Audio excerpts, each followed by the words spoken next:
Hey NBC, it's Ben. I just wanted to give an update. Since we aren't able to meet, I wanted to give us ways of how not to waste our quarantine while we're in this time of not being able to meet face to face. So I just want to recommend some resources, some things to do during this time. Obviously, the first thing that I want to recommend is to continue reading the Bible. That's where we're going to find our strength and comfort in the midst of these troubling times. And so obviously, recommend our Bible reading plan. We just finished up our week 11 here with 1 Thessalonians 2 today. We'll be picking up on Monday with 1 Thessalonians chapter 3. So come along with us on that. I'll drop the link below in the comments so you can join this journey through the Bible app if you want to join us there. But also have some books that I want to recommend. A lot of us are spending a lot more time at home than usual, so just want to put some good resources in your hands to help us out. And so the first one I recommend is our good friend Tozer.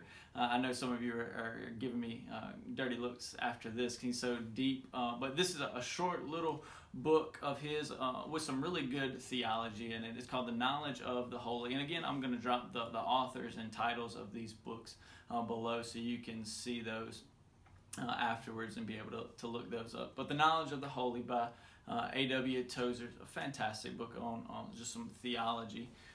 Another one, Radical by David Platt. This was one of the first Christian books that I got my hands on, and it probably is one of the reasons why I am in ministry and am where I am today. Phenomenal book. Highly recommend this by David Platt. And he also just released a book a few months ago called Something Needs to Change. You've heard me reference this book before. Just an awesome testimony about what's going on in our world. So David Platt, pretty much anything by David Platt, I would recommend him. He also has a blog that you can go, and he puts out fantastic resources at radical.net. So go follow him there. Another great book, short and easy read, Stop Asking Jesus in Your Heart by J.D. Greear. Phenomenal book. You can blow through this one while you're in quarantine. It's just how to know for sure that you are saved. Written by J.D. Greear, somebody who admits at the introduction of this book who was baptized about 4 or 5 times. Just something that we often struggle with. We question our salvation experience. Was it really true or not? This is a phenomenal book that I usually buy. These go on sale a lot for about $5. I'll pick one up every time I see it on sale and just give it away. It's a phenomenal book for that, for you to read and then give to someone else. Another one, Rediscovering Discipleship by Robby, Gallaty, a phenomenal voice on discipleship. You hear me talk about discipleship often. He is one of my biggest resources for discipleship. He has another book that's kind of like the instruction manual to discipleship. It's called Growing Up. Highly recommend that as well, but somebody's borrowing that copy. But this has a lot of the same material in that. Rediscovering Discipleship with Robby, Gallaty.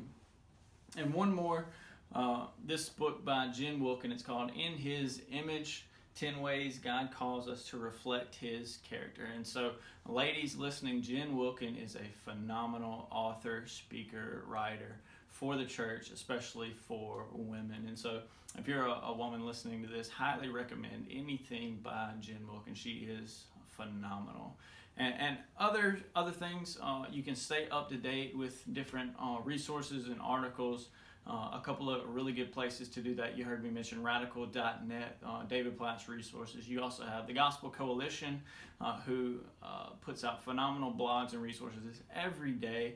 Desiring God, also another one, and I'll drop those links in the comments as well. But meanwhile, I just want to give you resources to equip you, and again, so you won't be wasting your quarantine, that we can edify our minds, ultimately with Scripture, and then with other resources that are going to grow us up and mature us in the faith. And so, hope you're doing well. We miss you guys. God bless.